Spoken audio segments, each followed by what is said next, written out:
Good afternoon, everyone. Today I'm accompanied by Sadie, April, Xing, and Wenxin, and we're going to be presenting interest groups and political parties. You can find the associated reading material in chapters 7, 9, and 10. So, first off, what are interest groups? Interest groups are private organizations and voluntary associations who seek to advance certain interests by influencing the government. Our textbook author Greenberg explains that these interests can include material benefits, like pushing for favorable tax breaks, or large societal goals, like pushing for auto regulations in order to reduce harmful emissions. There are at least 23,000 known U.S. interest groups, so that should give you an idea of how many different causes are out there being lobbied for. Interest groups are not to be mistaken for political parties, since they influence policy rather than work to get candidates elected. But we'll cover more of this in the following slides. Next, we need to address how they get their message across. Interest groups try to shape policies in one of three ways. First, they utilize their power in numbers by mobilizing their members to vote. Next, they put direct pressure on elected officials, to include congressmen and bureaucrats. They can also provide these officials with valuable research and information that can either be too costly or too time-consuming to obtain. The graphic on the right shows the significance of these groups. Although they are not officially a part of government, they're instrumental in U.S. elections. They give citizens another platform to have their voices heard and to contribute to the policies that affect our everyday lives.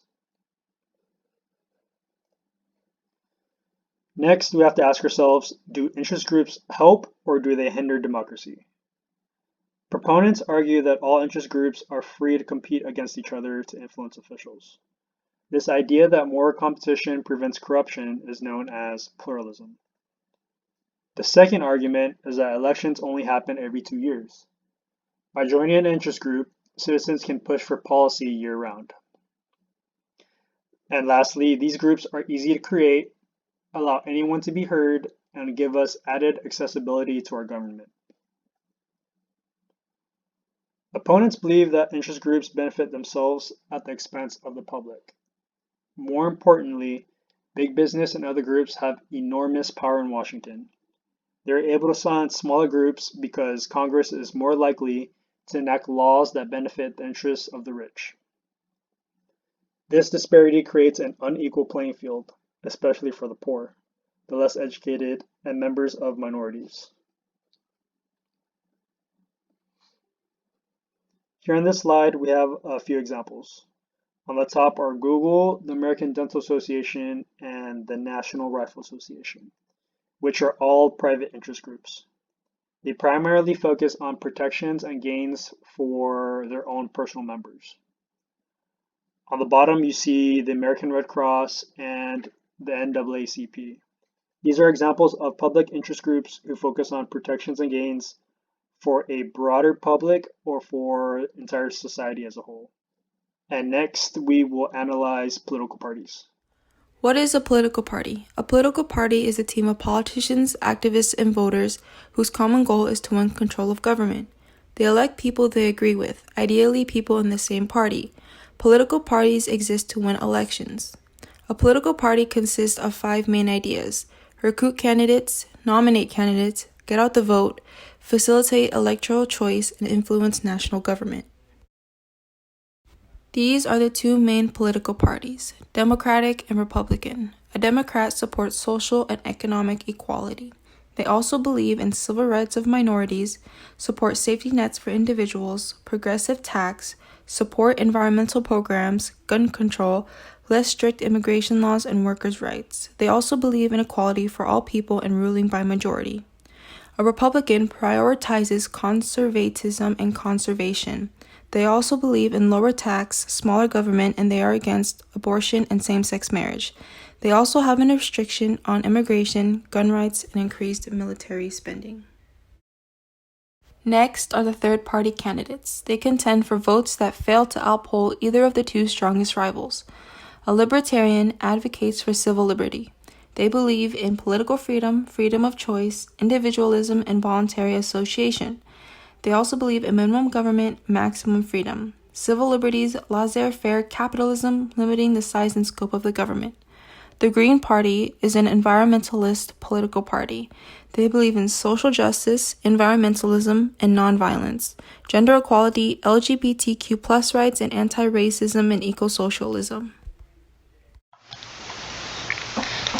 Political parties and interest groups share some common features. Both groups play key roles in the government. They are organizations that formed by people with similar ideas and goals.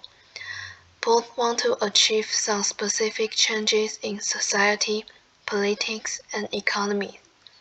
They promote their ideas and raise money to fulfill their goals. Most important, they link the people to the agencies of government. Both help citizens to become informed voters by deepening their knowledge of political and social issues. Beyond all that I mentioned above, they are quite different. Interest groups don't operate the government. Instead, they achieve their goals by supporting the candidate who favors their ideas in order to influence public policies. They also seek for approval or abolition of specific laws. Conversely, political parties nominate candidates who win the elections, so they can control the government and create public policies. Political parties are flexible in order to win the election, and they focus on a variety of issues such as tax, healthcare, social welfare, equality of rights, gun control, and foreign relations. In contrast, interest groups are not flexible. They only focus on specific issues like environment laws or minimum wage. Interest groups are private organizations that is accountable to their members. Compared to interest groups, political parties are accountable to the voters. Next is our first political cartoon labeled Bosses of the Senate. In the late 19th century, many Americans thought of the Senate as the captive of large corporate trusts and other special interest groups. Depicted in this is the representatives of the steel, copper, iron, and coal industries, as well as Standard Oil, and they are looming over the chamber. They are shown as large, and they have aggressive looks on their faces and have a commanding presence in the room. This shows the control that big businesses and industries have over elected officials. Public perception of these groups have not changed much since this cartoon was created.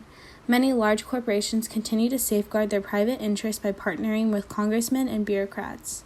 They have the time, resources, and money to lobby on their own behalf and focus on protections and gains for their members and stockholders. The cartoon positively describes both are lazy. It supports what most Americans now think of government and political. Emotes of a negative assessment of a Democrat that they don't want to change, while Republicans don't have the ability to change. According to Reading, the political party is an organized group with the same ideology or political stand in other aspects. The screen candidate for election and try to get an elect to carry out their agenda. Next is current events in 2020 regarding political parties and interest groups. As Andrew had stated, there are thousands of interest groups in America. One interest group is People for the American Way. It implements the ideals of freedom, equality, opportunity, and justice for all. It was founded in 1981 and founded to fight right-wing and build a democratic society. This interest group actually just hosted a virtual tour called One Vote at a Time with the upcoming election. This tour was to promote Latinos to vote, and as you could see, there's a little political cartoon to your left side.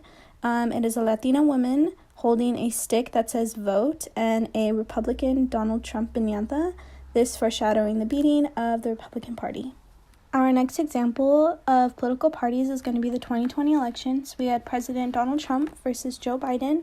Joe Biden was projected to win presidency in the 2020 race, and this, from the start, between these two candidates running, caused much divide between the American people and in our nation due to these ideologies and political issues. There has also been many rumors about voting fraud in multiple states such as Pennsylvania, Georgia, Wisconsin, and Arizona. So Donald Trump then issued a statement that legal votes decide who is the president and not the news media, and that he continues to have an intent on fighting the election. Next, we'll talk about why political parties and interest groups are important, especially in times like today. First, political parties give the people voting a knowledge of what their candidate stands for. It gives us an ideology of what they stand by and what they are willing to implement in the future, then allowing us to correlate with this political party and elect them. Second, interest groups allow people to be more civically engaged. This allows people to voice their oppositions against government or certain policies. Third, interest groups can sway public opinion. Public opinion is a big role, especially in times like today when it comes to political parties and voting who we want in and out of office. Fourth, it is important to see that political parties have a big role. Political parties, especially in this 2020 election, have recently influenced how Americans see each other and has divided our nation based on who we vote for. And with that concludes our presentation. Thank you for listening.